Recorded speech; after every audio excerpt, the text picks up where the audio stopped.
I was looking at the description of the last couple of videos and I decided I should put an example of a function on there just so you can look at that while we're talking about all this stuff. So it's all fun and good to understand variables, but it's even easier to understand them if you know what functions are. So a function will actually be using those variables that we're working with, and it'll just make a lot more sense. And honestly, when we learned Python for this cybersecurity bootcamp, we spent a little time just dealing with variables and typing in one line at a time, and it honestly didn't make a whole lot of sense. But it makes a lot more sense once you start talking about functions. So what is a function? All right, so a function and also method, and again, I don't know off the top of my head exactly what the difference is between them. I know we'll go with just functions for now, and methods are very similar. We'll leave it at that. So, a function is a section of code that accomplishes something, very simply put. So, in our example so far, we've been talking about an adder function, or a function that adds two numbers together. Very simple, just so we can kind of get the concept down. Um, and yeah, and also while I'm doing this, I'm going to be continuing to make this farm better. See, these crops are already growing pretty fast, so that's nice. A lot faster than those ones up there, so we need to do the alternating thing. But anyways, yeah, functions. Functions are sections of code that accomplish something. They can be referred to as like helper functions, main functions, stuff like that. But basically the idea is you want to separate your code out into functions to kind of keep it organized, keep it readable for other people trying to look at your code, stuff like that. All right, so let's see. We got, okay. Um, right, and so our example is the adder function, and I wanted to put an example of that so you can kind of see how we're using variables, like what we're kind of doing there. So we have the adder function starts with the keyword def, so that means you're defining a function. And just like we said, you're declaring a variable when you create a variable. The proper way to say creating a function is declaring a function. Not super important, but I mean, it is part of the lingo that you want to get used to saying once you get into the world of computer science. So, all right, so we've got defining a function, def. That's the very first thing, and it's all lowercase.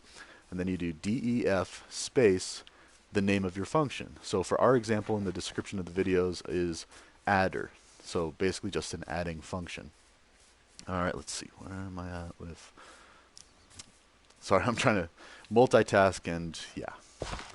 Anyway, so an adder function. So def space adder, and then you have to do the open parenthesis, and that's where you have your variables that are passed into the function. And we'll get more to that later, but basically a function either has an empty set of open and closed parentheses, meaning it doesn't take any arguments, or it will have variables in there. And so for our example, we have num1, num2, which is a little redundant, and honestly, this isn't the best way to make a function. This is just for an example.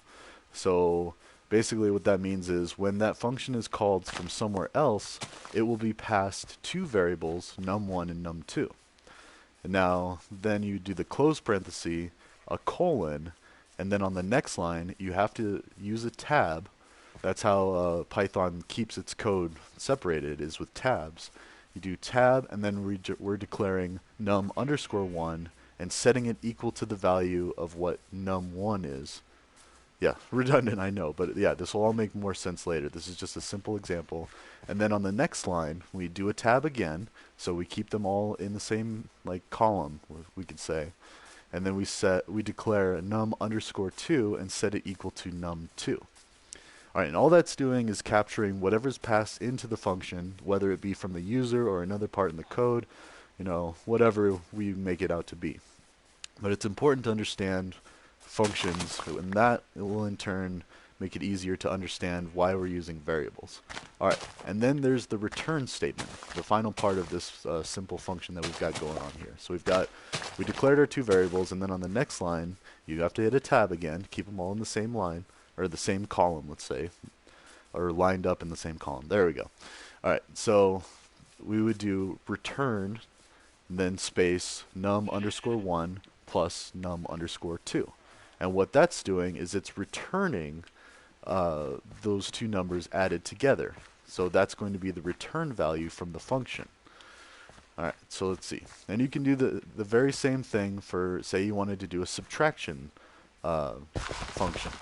So same thing, you'd have two numbers passed in, and then you would declare variables and set them equal to that. Or honestly, with these uses, you could just have a very simple function that says return num1 minus num2. You could do that. You could definitely do that. But this is more to show an example of variables, declaring variables, and using variables. And after we talk about control flow and loop logic, it'll make a little more sense why you want to use variables. And again, this all ties together, so yeah, be patient. Yeah, so we've got simple adding function. All right, and I'm trying to think other examples of simple functions. So yeah, adding is a very good one. Really, the very first function everyone should learn as a programmer is the hello world. So let's talk about that real quick. So for that, you can make a function just like we did the adder and do def and then def space hello underscore world, because we're going to keep that snake case going, and then open parenthesis, close parenthesis. You don't really need to have anything passed into this function. It's just a simple function to print out the string hello world. Okay, so we have and I'll put an example of this in the description. So we have def space hello underscore world, and then open parenthesis, close parenthesis, colon, and then on the new line, on the next line, tab, print, open parenthesis, open double quote, hello space world. You can even do an exclamation point, doesn't matter. End double quote, end or closing parenthesis, and really that could be it. You don't necessarily need a return statement, because basically what that's doing is that's using the print function, another function that's already built in, to print out the string hello world to the console. Now again, hello world is the most important first timer program because it's very useful in debugging later. 2, 3, 4. Sorry, just getting some measurements for this. And as we continue to build this up, we're going to make a better farm. Yeah. Alright, so this isn't exactly... It's a bit of a tedious process. But anyways, so we have a hello world function, and you can also still do a return statement after that. Like other languages do require you to have a return statement. I don't think Python actually requires you to, but it's just good practice to return something. So, and usually you want to return a 0 if the function acted in the way that you intended, or a 1 or a -1 if there was an error. So just as like a default return concept. So we'll just go ahead and put return 0 at the end, just to let the person know if they wanted to see what value was returned. That's kind of like an exit code. Either everything worked fine or there was an issue. Okay, so let's keep the beetroots going. Whoops. Okay, so we have a hello world function and an adder function. And like I said, you can change the adder function to be a subtraction function, a division function, a multiplication function, just by changing the operand, or no, the operator, sorry, the actual sign of what you're doing and what you're returning. So, and I'll do a couple of examples of that in the description as well. But basically, the idea is to understand the concept of what a function is, how to set up variables, how to use variables, and how to return something. So, I think we got that pretty well covered. Also, a little update. We have a lot of these little villager kiddos running around. Our villager breeder is already working pretty well. We've got all these beds in here. And as villagers get food, which we kind of need to make some more wheat. Oh, look, these potatoes are already... let's go ahead and get those. The potatoes are going. Let's see, we've got doing that just so we're alternating crops. And we don't have any beetroot seeds. Oh, let's keep those there, and then let's do some carrots, because really we're going to want a plethora of different vegetables and different crops. So let's see, these are beetroots, these are beetroots. So let's change all of these to carrots. That'll work. And let's go ahead and start. I believe these are both beetroots too. And notice they're taking forever to grow. Like, we planted those at about the same time as these, and they're taking a lot longer. So actually, let's do potatoes. Why not? We'll get more organized as we get more crops. This is just a quick way to start getting more crops. Alright, so we've got functions pretty good so far. And those are basic functions. They'll get way more complex, especially after we go over control flow and loop logic, which will probably be the next video, because those are very important things to know in programming. First, you tackle what variables are, and then you learn functions, and then you learn control flow, and then loops. Alright, so for now though, I'm trying to think if there's any other thing that we should say about those simple functions. Basically, you really need to know that functions are sections of code that do a function. Or not to be redundant, but yeah, they serve a purpose, a single purpose, and you really want to keep your functions simple. You only want them doing one, maybe two things. You know, you don't want them to get too complex. If they start doing more than one or two things, then you'll want to make a separate function to do that other thing. And that makes your code more readable or easier to read by other people trying to use your code. Like say you're in a job and you're a computer programmer. You're going to want your code to be easily readable by others so they can use it. And that also kind of gets me into keep your code simple. Now with programming you can make things very elaborate, very complex, and that's fine and all. You can show off that you know how to do that. However, it doesn't really do you a good service once you get into industry, because the more obscure your coding is, the harder it is for your coworkers to use it, and then it just makes it to where they don't want to work with your code. So that could actually kind of end up biting you in the end. So yeah, keep your code readable, organized, and for that I'll definitely be adding a lot of examples to my website project of sample code snippets. I also might add a link to my GitHub where I'll be uploading hundreds, literally hundreds of Python program snippets. So yeah, and again, as always, if you want to understand something a little better, definitely look it up. Do a little Google search. In fact, let's go over Google Foo real quick, because this is vital for learning how to program. Okay, so Google Foo is just a term that refers to being able to use a search engine. It could be Google, it could be Bing, it really doesn't matter. Just use your favorite. And when searching, keep your search very simple. You only want a couple of words, because every extra word you put in there could possibly give you a lot more results returned. And that's where a lot of people struggle with searching. They'll type like a whole sentence trying to understand one simple concept. So say you want to do a little more learning on what a Python function is, you know, after watching these videos. And understandably so, because these videos aren't going to be exhaustive. I mean, exhausting maybe, but yeah, you might still want to learn extra information on it by doing a search. So for functions in Python, literally all I would type in a search engine is functions Python. That's it.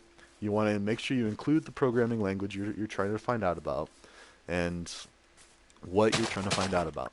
Now, say you want to learn about variables in Python. Same thing. You would just type variables and Python and then hit enter.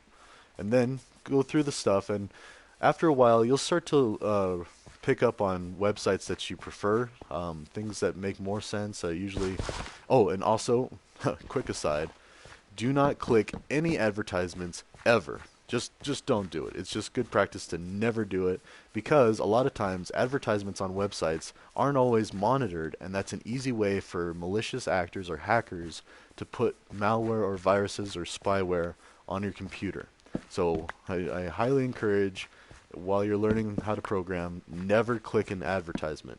If you really want to look at something, if you want to shop for something, then search that on a search bar. Don't ever trust an advertisement. They're just dangerous. So, and I'm surprised it's even legal to act in that way anyway. So, but I digress.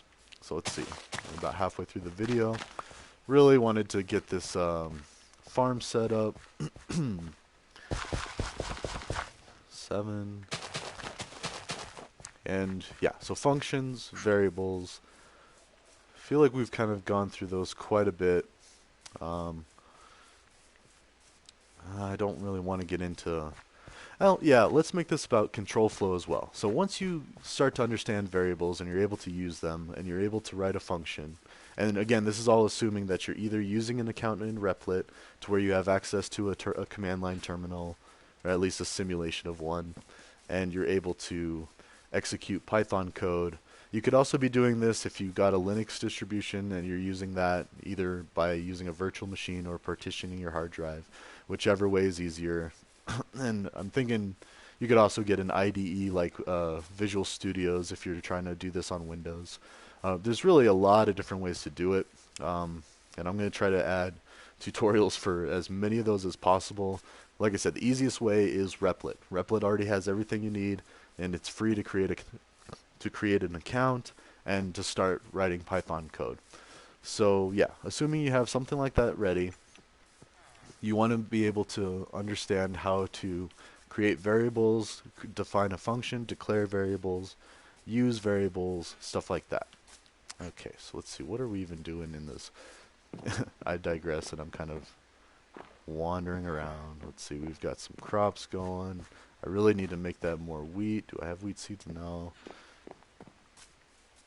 Oh, let's talk about this real quick. So, like I was mentioning way back when, villages are awesome because they usually have hay bales. Now, don't worry, we're actually destroying these hay bales so we can help out the villagers. So, we take the hay, and I wonder if I can do it.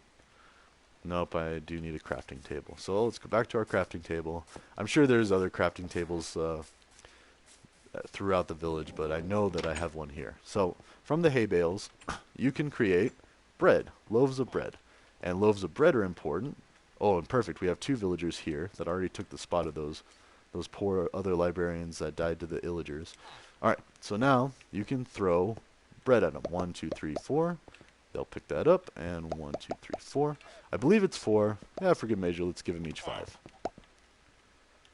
Okay, and now they have food, and look, they are ready to breed. So that's all you really need to do to get villagers to create new baby villagers is a bed and food. And that's why we set up all these beds here, so we can have a nice amount of villagers. And when you see those little green symbols there, that means that they either created a villager, or if a villager gets that randomly by itself, it might mean that they were able to find a path to a bed, and they linked to that bed. So this baby villager, and is it going to do it? A very funny mechanic with baby villagers is they will jump on beds, and you might notice beds are bouncy. Anyways, don't be alarmed if you see a baby villager jumping on a bed. It's just a cute thing they do. So yeah. And we have only 3 loaves of bread left over. Farmer villagers will actually get the food from the crops that they harvest. We'll go ahead and give those loaves to that villager just to kind of keep the breeding process going. Okay, so we're getting quite a few villagers. Yeah, we might as well get some more wool. Oh, I might have to actually get in there. Is there a gate? There is. Alright, careful, don't let him out. Okay. And really, I mean, we're good for now with the villager count that we have. I'm just going to add a few more beds. Uh-oh, that baby villager's stuck in that pen. Okay. Let's see here. Do you not know? Yeah, you can get out that way. Cool. Alright, so yes. Functions, variables, and control flow. There we go. Control flow is basically referring to if, else, and else statements. So what that means is if statements are used in programming to determine what to do based on a condition. Oh, I think I'm almost out of wood. So anyways, if statements are really useful because, well, let's start off with an example. So say you want to create a function that determines a letter grade based on a student's score on something. So if they got a 90 or above, they get an A, an 80 or above, they get a B, 70 or above, they get a C, 60 above, a D, and then anything else they get an F. Well, this is actually really easy to do by using if statements. So, going back to what we were talking about before, a function, let's declare a new function, or define a new function. Sorry, I'm already messing it up. So, define a function, def, space, we'll say grades. Then open parenthesis, score, And we can really name that variable anything we want. That's just what's passed in, and that's what we'll use to determine the outcome. End parenthesis, colon, and then on the next line, we'll start our if statements. And we need to make sure we tab it over so it's one tab in. And all the code inside a function needs to be at least one tab in. We'll just have that for now. And then with if statements, and same with loops, which we'll get to in a bit, you need an additional tab to contain all that code together to kind of keep it organized. So it'll make more sense when you look at the example on the description of this video. But for now, we have def space grades, open parenthesis, score, close parenthesis, colon, then new line, tab, and then our if statements. So we'll start the first if statement. If score is greater than or equal to 90, colon, and then the next line, return, and that's 2 tabs over now, return capital A, we'll say. And then in Python, the else part, or the next condition part, is actually an elif. It's a conjunction of else and if in its one singular word. So then on the next line, you would do elif score greater than or equal to 80, colon, next line, tab, return B. So now already we've determined if they have a 90 or above, they get an A. If they have an 80 or above, they get a B. Now you might notice, well, wait, why don't you say 90 to 100 is an A, 80 to 90 is a B? Well, a nifty little trick you can do is, since we put the order of the grade comparisons the way we did, anything that's higher than a 90 will automatically be an A. So we don't have to worry about 90 or above on the next section when we're checking for a B. All we need to check is if it's 80 or above, since, like I said, everything above a 90 is already determined to be an A. So now we get that range of 80 to 90, or 80 to 89.99, however deep you want to go into the scoring.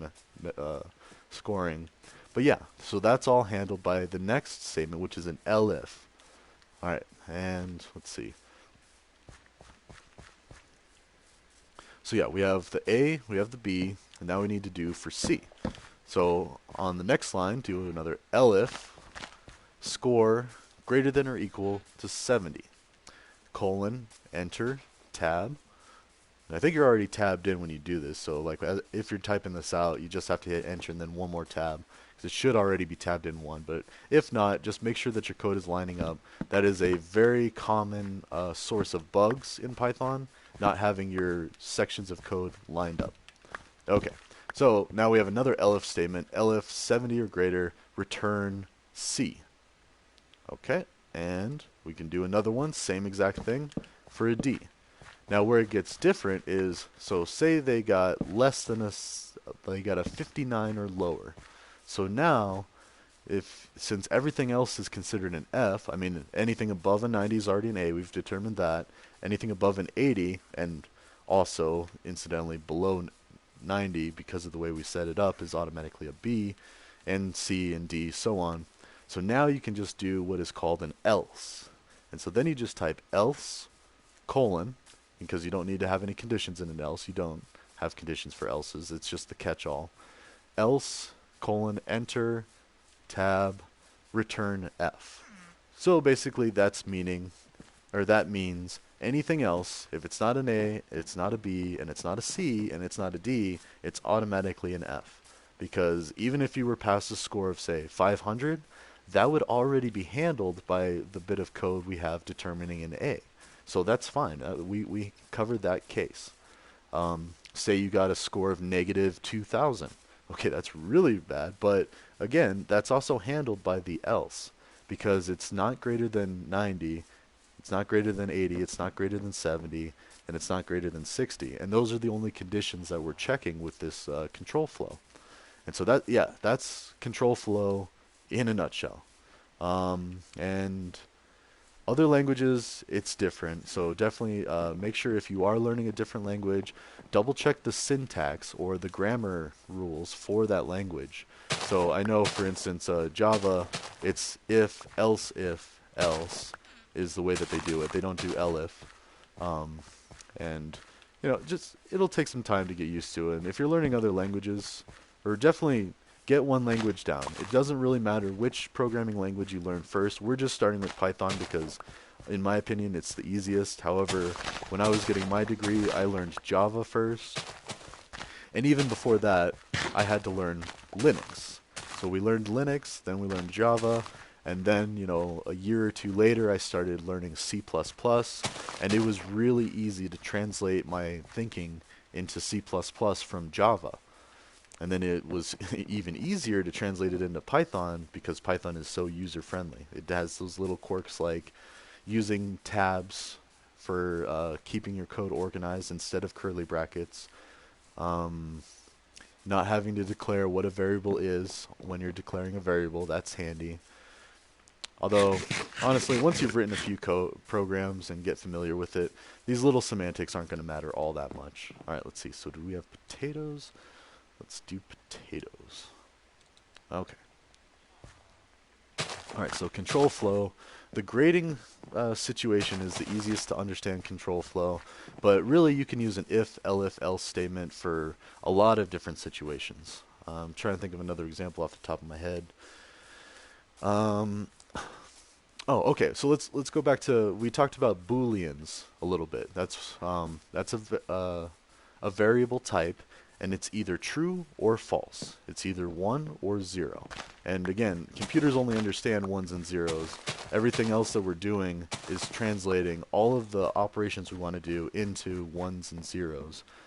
So yeah, but booleans, say we declare a boolean and we set it to false. And then somewhere in our function, we have a situation that turns it to true. Like say we found, oh, this is going to be getting into loops, which we'll do on the next episode because we're already getting close to 30 minutes now. But say you have a function, looking for a vowel. Is there a vowel in a string? Okay, so we're going to look through that string using loops, and we'll look for a vowel. And if we find a vowel, then we can set that boolean, let's say it found or vowel found, something descriptive like that. We could set that to true, whereas it was false when we created it. Because if we don't find a vowel, then we're just going to return a false flag or a false boolean. Though you can call them flags or booleans. They're technically booleans, but people know them as flags as well. Anyways, so if you don't find a vowel, then you would just return false. There is no vowel in the string. So, okay, cool. But if we find a vowel, then we would set that boolean to true, and that's an easy way to keep track of whether something happens or not. So now we can use an if statement to structure, like say, some return text or a return string based on if we found a vowel. So we could do if vowel found, and that's all we really need because it's either true or false. It's either one or not, and that's what if statements go off of. If vowel found, colon, return, yes, there is a vowel. Else, return, no, there is not a vowel. And you can do it that way, or you can do it with an elif, which doesn't really make sense because it's either true or false. So, I mean, it either is or it isn't, but you can do it. I mean, it's definitely a possibility. So you could do if vowel found, and that's vowel underscore found, something like that. That's whatever we named our variable.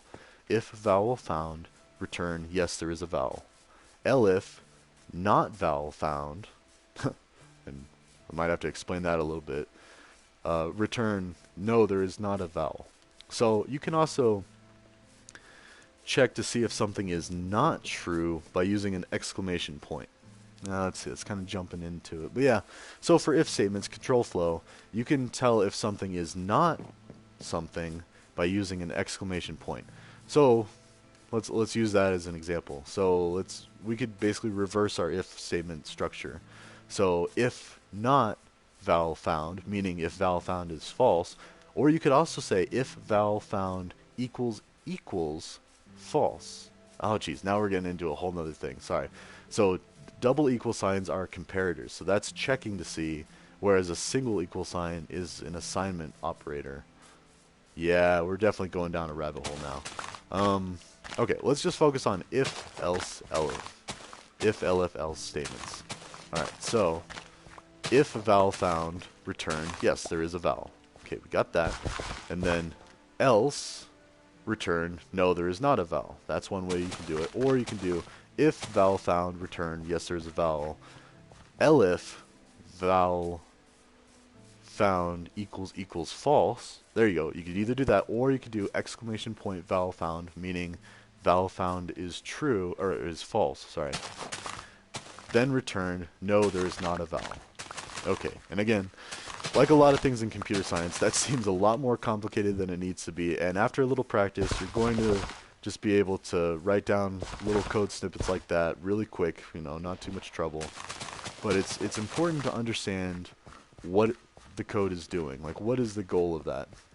And the goal of control flow is to check a condition, usually a Boolean, or check if a certain little piece of code is true, or if not, then do something. Or maybe there's a different condition, like our grade example. That's a really great beginning example because you have, what is that, 90, 80, 70, 60, and then everything else. You have 5 different conditions that you want to check. And first you're checking, okay, anything really high grade, anything that would make an A, makes an A.